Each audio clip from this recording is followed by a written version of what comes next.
पंजाब में सैलाब मुतासरा इलाकों में लोगों की नकल मकानी जारी है। मुतासरीन का मालूम मता सैलाब में बह गया है। खाने पीने को भी कुछ ना बचा। गंडा सिंह में तशवीशनाक सूरत हाल है।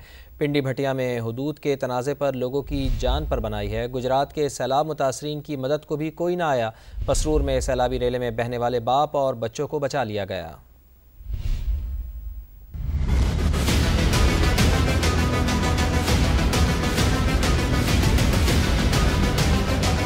पंजाब के दरियाओं में ऊंचे दर्जे का सैलाब, मुतासरीन बेयारो मददगार, बेसरो सामानी के आलम में बच्चों के साथ घर बार छोड़ने पर मजबूर। कसूर के गांव गंडा सिंह में खाने पीने और अद्वियात की शदीद किल्लत, बीमारियां फैलने लगी, कीमती जानवर मरने लगे। फसलें हमारी पहले डूब गई हैं, जानवर हमारे डूब रहे हैं, वहाँ पे कुछ भूख से मर रहे हैं। साफ पानी भी नहीं है पीने के लिए और खाने पीने के लिए कोई चीज़ आटा वगैरह चक्की वगैरह वो भी इंतजाम नहीं है। मेडिसन की खास तौर की किल्लत है इधर जानवरों और इंसानों की। पिंडी भटिया के कच्चा घरना में सैलाब में घिरे बच्चों और खवातीन की जान खतरे में। रेस्क्यू हाफजाबाद और सरगोदा के अहलकार हुदूद के तायुन में मसरूफ। मुतासरीन की वज़ीर आला पंजाब से मदद की दुहाइयां। बच्चे और औरतें हैं छोटे छोटे, ये कहते हैं कि हमारा इलाका दूसरा है हाफजाबाद वाला, आप सरगोदा वाले को कॉल करें। सरगोदा वाले जो है वो कहते हैं अभी आ रहे हैं, कल आ रहे हैं। चूनिया में रुकनपुरा, कोठी फतह समेत दीगर बस्तियों में पानी दाखिल, हजारों एकड़ तैयार फसलें डूब गईं, बिजली के पोल दरिया बुर्द। हमारे जनाब जो सारे ये मकान और ये हजारों एकड़ फसल तबाह बर्बाद हो गई है।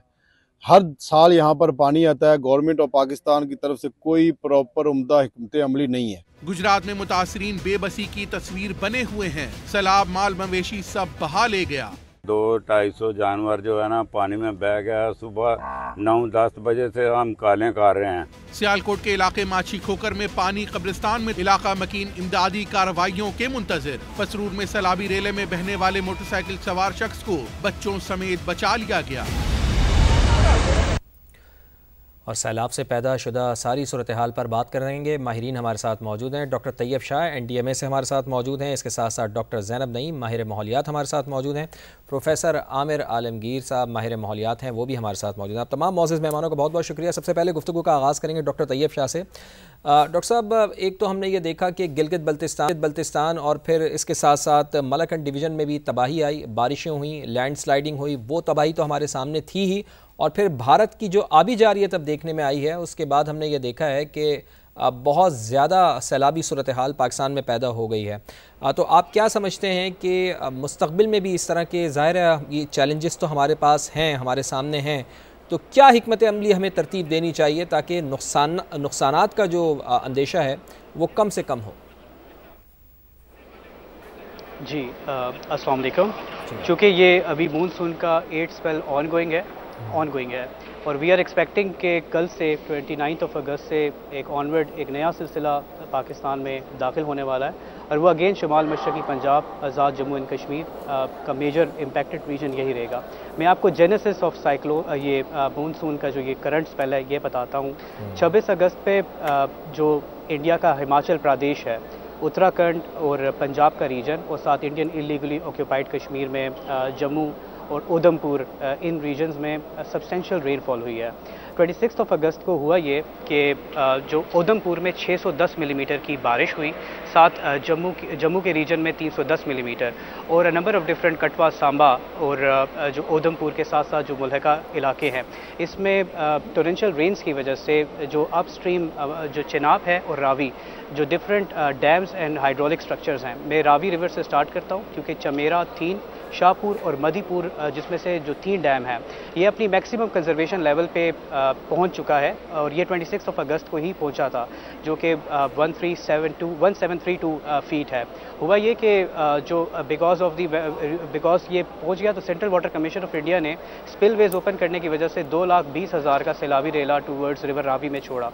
इसके साथ साथ जो पीर बंदल रेंज है जिसमें एक देग, बेग, बसंतर डिफरेंट नलस हैं, इनमें काफ़ी तोहयानी हुई और साथ ही मराला के ऊपर जो अपस्ट्रीम रीजन है जिसमें जम्मू है, दोल हस्ती, बगलार और सलाल, एंड देन पाकिस्तान में आते हुए अपस्ट्रीम मराला में 2 रिवर सिस्टम्स जो कि मर्ज करते हैं अपस्ट्रीम मराला में, जम्मू तवी रिवर और मुनव्वर तवी रिवर, इनमें कलेक्टिव फ्लो रीच किया अराउंड 1 लाख प्लस क्यूसिक इनका। पीर मंदल की रेंज और हॉरिजेंटल बारिश को अगर मिलाएं तो रात 12 बजे के करीब मराला के हेडवर्क के ऊपर 10 लाख क्यूसेक का रेला रवाना हुआ, जिसमें से मैसिव जो अपर कैचमेंट जो रिपेरियन रीजन जो इंडिया से पाकिस्तान की तरफ बारिश हुई। उसी दिन सियालकोट और गुजरात में भी आपको 300 मिलीमीटर की बारिश से ज़्यादा, सियालकोट में और गुजरात में भी तकरीबन 150 मिलीमीटर की बारिश।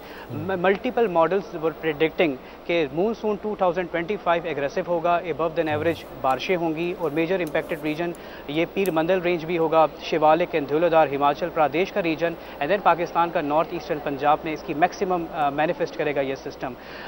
मल्टीपल मॉडल्स ने इंडिकेट किया।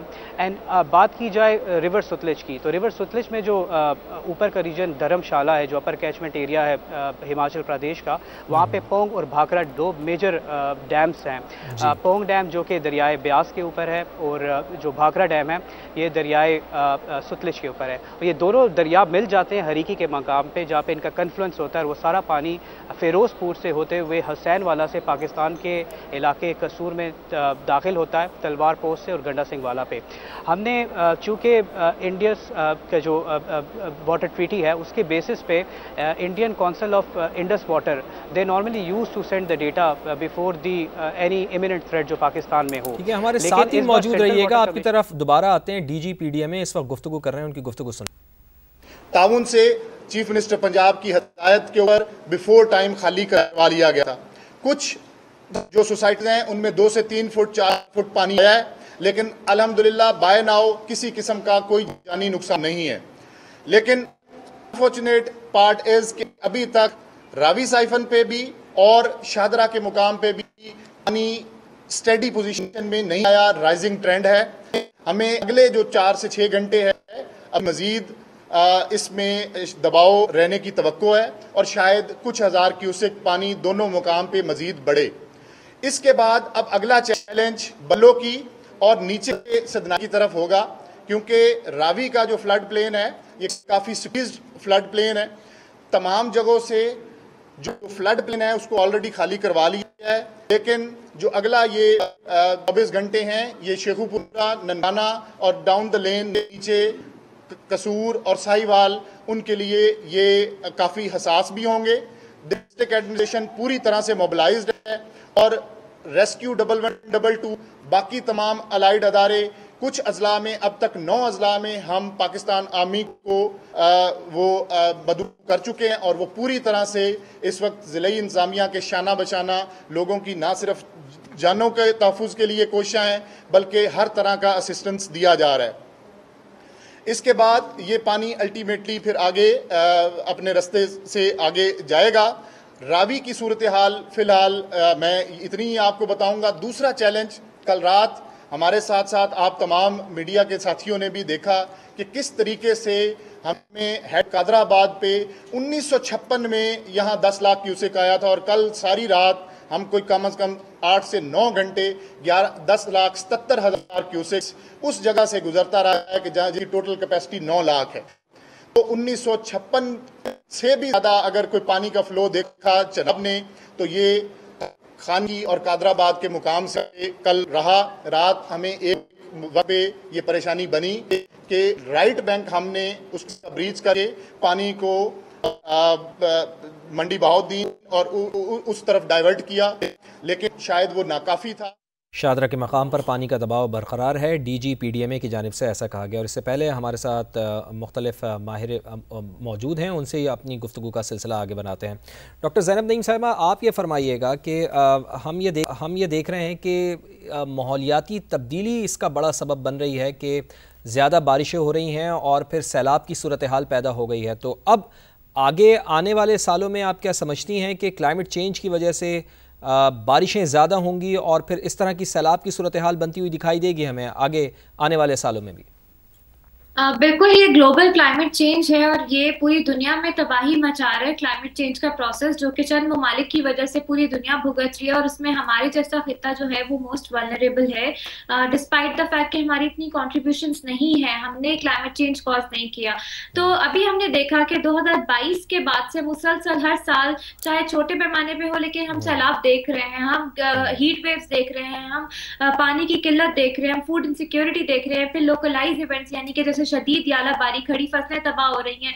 तो ये हर साल जो है मुसलसल हम ये चीजें देख रहे हैं, तो जो कि इंडिकेट करता है कि आने वाले साल में भी इसी तरह से क्लाइमेट चेंज की तबाहकारियां हम देखते रहेंगे, क्योंकि ये ग्लोबल फिनोमेना है। लेकिन जो ऑन ग्राउंड डिजास्टर है वो कितना बड़ा हो सकता है, ये हमारी प्लानिंग और गवर्नेंस पे डिपेंड करता है। ठीक है। अच्छा, प्रोफेसर आलमगीर साहब ये फरमाइएगा कि जिस तरह हम ये देख रहे हैं कि पानी तो अपना रास्ता ख़ुद बनाता है, लेकिन अनफॉर्चुनेटली गलतियां हम खुद भी करते हैं। जो पानी की गुज़रगाहें हैं वहाँ पर हम तामीरात कर देते हैं, वहाँ पर एक पूरा शहर आबाद कर लेते हैं, जिसकी वजह से भी नुकसानात ज़्यादा होते हैं। आप समझते हैं कि ये जो तामीरात हैं इनको पानी की गुज़रगाहों पर नहीं होना चाहिए? ये भी एक बड़ा वैलिड पॉइंट है, बड़ा वैलिड रीज़न है ये। जी बिल्कुल, मैं आपकी इस बात से इत्तेफाक करूंगा। और आप ये देखें कि पूरे पाकिस्तान में अगर आप देखें तो जगह जगह पे जो है वो तामीराती काम स्टार्ट कर दिए जाते हैं। अगर हम कराची की एग्जांपल देखें तो कराची को भी हमने कंक्रीट का जंगल बना दिया, हाई राइज बिल्डिंग्स बनना शुरू हुई, जिसकी वजह से टेम्परेचर में इजाफा हुआ और पाकिस्तान की रैंकिंग जो है वो क्लाइमेट चेंज में इम्प्रूव होती चली गई। इस वक्त हम ग्लोबल क्लाइमेट रिस्क इंडेक्स के मुताबिक 5वें नंबर पर हैं। और फिर जब हमें पता है कि इन जगहों से सैलाब का पानी गुजरता है, चाहे हमारे यहाँ मानसून की बारिशें ज़्यादा हों या कम हों, तो मेरे ख्याल में इसके ऊपर जो है गवर्नमेंट को एक्शन लेना चाहिए और लोगों को इस बारे में अवेयरनेस देने की ज़रूरत है कि अब ये चीज़ें जो हैं 5 साल या 10 साल के बाद नहीं बल्कि हर साल रिपीट हो सकती हैं। तो ये जो स्पॉट्स हैं इनको हॉट स्पॉट्स करार देना चाहिए, क्योंकि यहाँ पर क्लाइमेट चेंज की वजह से और फ्लडिंग की वजह से जो भी नुकसानात हैं वो प्रीवियस से ज़्यादा हो सकते हैं। और ये फसलों को ये बड़ा नुकसान पहुंचता है। आलमगीर साहब, इसकी हम किस तरह से हिफाजत कर सकते हैं? ख़ास तौर पर अभी रिसेंट में हम ये देख रहे हैं इस फ्लड की वजह से धान की फसल तो बिल्कुल तबाह व बर्बाद हो गई है, तो अपनी फसलों को कैसे महफूज बनाया जा सकता है? देखिए, मैं पिछले 15 साल से क्लाइमेट चेंज के ऊपर काम कर रहा हूँ और सी वाटर इंक्लूजन की वजह से ऑलरेडी हमारे सिंध की 100 किलोमीटर की फर्टाइल एग्रीकल्चरल लैंड जो है वो ख़त्म हो चुकी है। हमारे फार्मर्स चाहे वो सिंध के हों, पंजाब के हों, वाटर की अनअवेलेबिलिटी होने की वजह से वाटर रेजिस्टेंट क्रॉप्स ग्रो कर रहे हैं। अब प्रॉब्लम यह है कि हमें रेन वाटर हार्वेस्टिंग की तरफ जाना होगा, हमें मज़ीद डैम्स के लिए प्लानिंग करनी होगी ताकि हम फ्रेश वाटर अवेलेबल कर सकें।